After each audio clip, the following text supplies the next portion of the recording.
Hey guys, it's me Jocelyn. So today I'm going to be showing you some cool text effects in alight motion. So let's just get started. So this first effect is going to be like an evaporating effect. So it kind of like evaporates out of the text when it's finished. So first things first, you're going to want to go to your search bar in effects and type in smooth edges and then add that on. Now make sure your strength is at 0. Add a keyframe at the beginning of your text. And then at the end, add another keyframe, and then turn your strength to about 40. I only did 40 because if you go all the way to 200, which I think is like the ending of it, it'll fade out a lot quicker. And I mean, unless you want that, but just for this tutorial's purpose, I'm just making it to 40. And you can add on a graph, which is what I think I'm going to do. So I'm going to add on this type of graph right here, so it kind of fades out a little bit smoothly, kind of like this. So it takes a little bit of time. And yeah, that's effect number 1. Super easy and simple, and it looks cool. This next effect is what I like to call a wiggle, even though it's more like a wave warp type thing, but I just like to call it a wiggle because it looks like it's wiggling. So for this one, you do need the premium version. So go to your search bar and type in wave warp, and then add that on. Now go to your phase right here, and first things first, go to your magnitude and make it 0.4. You can always increase it or decrease it. I just like how subtle this is, but like you can still see it moving and stuff. So now go to phase, add a keyframe at the beginning, and then go to the end, add another keyframe, and make the phase about 2.4 or something like that. And this is what it should end up looking like. I like how smooth it is. I think the duration of your text definitely depends on how smooth it'll be or how jittery it'll be. My text is about 2 seconds long, so that's just for reference. And yeah, this is the second wiggle effect. This also, a lot of people have been asking me how I do the text in my intro, and this pretty much mimics that text, so yeah. So for this next text effect, you're also going to need the premium version, and then you want to go to your search bar and type in Radial shadow, and then add that on. Now the first thing I did is I keyframed size. So I added a keyframe at the beginning where size was at 0, and then I added a keyframe at the end, and I made the size about 0.136. Now I didn't mess with any of these settings down here. You definitely could if you wanted to, but I just like to keep it simple for this. And then I keyframed light. So I added one keyframe at the beginning, and then at the end of my text, I keyframed the X frame to about 9,999. Obviously, you can do more than that. You can do less than that if you want. It's just whatever way you want the text, like whatever direction you want it to flow in. And yeah, that's pretty much all that is for this effect. I think it looks really cool. I really like it. I did think I made it zoom out a little too much, but that's okay, you know? And yeah. Also, I keyframed Y from -100 to 337, which is what I think made the light move out. So please don't forget to do that. And yeah. Now, this next text effect is almost like a panning text effect. So honestly, you could use this on your actual edit too if you wanted. So first things first, go to your search bar and then type in auto shake. Now this one is free.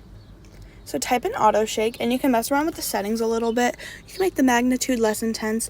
I like to make the angle 90 degrees, but that's whatever you prefer. You could do 45, 80, 50, whatever you want. And it should end up looking something like this. I like the way that looks. You could also change the seed to make it go a little bit more sporadic if you want. But I personally like the angle just being at 90 and the magnitude at about 40. If you increase the magnitude, obviously it's going to go a lot higher and be a lot more intense, but I like it being subtle. So yeah, this is the panning text effect. Now this effect has to be one of my favorites. It is the hue shift effect.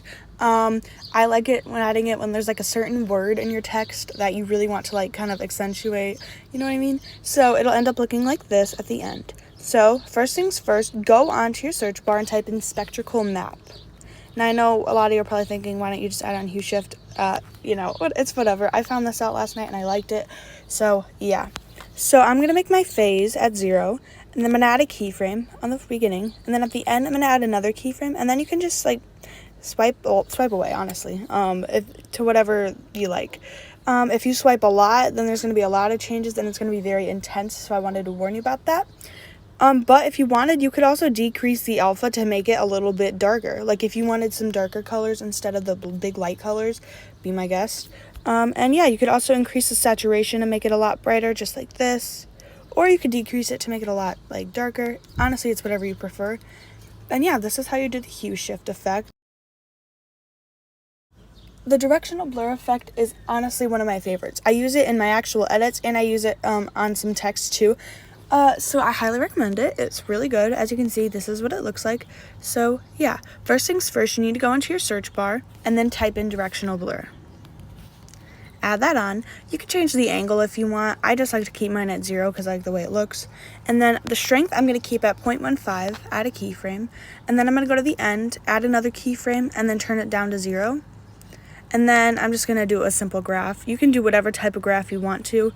I prefer this one right here, just because I like the way it makes it look when it zooms out. I'm going to make it a little bit faster, so it ends up looking like this. I recommend a fast graph for this transition specifically, or this effect, because it'll take a while to undo if you don't add on a fast graph. And yeah, this was the directional blur effect. Now, this next one doesn't really have a name, but I did think it looked cool, so I made a name up for it. I called it a pinched turbulence effect. So you need to add on circular ripple. Now, I'm not going to redo it. I'm just going to tell you guys the settings because it was a little complicated to do. So first off, you want to have your center, add a keyframe at the beginning and then at the end, and make the X category about 302. That's how you get it going through the text like this. I didn't add on a graph to that just because I think I like the way that it looked without a graph. I made my frequency 1.77, and then I made my strength about 0.025. I didn't keyframe that or anything, I just made it that much. And then I made my phase about 0.19, and then I made my radius 0.80 or 80, and I made my feather 0.114, but you don't have to do this. I didn't really notice a huge difference, but you can do as much as you want or little as you want. It's honestly your preference. And this is the pinch turbulence effect. I really like this a lot because it adds turbulence onto your text first of all, so you don't even have to do like the pinched part, it just adds it on, and I'm honestly a huge fan of that. So yeah, that was it for today's video. If you guys enjoyed it, please give it a thumbs up and subscribe, and comment down below any tutorial requests you guys might have. Happy summer to all of you. I hope you all have an amazing summer break. Don't forget to stay safe and put sunscreen on. I love you guys. Also, thank you for 44,000. I really appreciate it. I love you guys. Bye.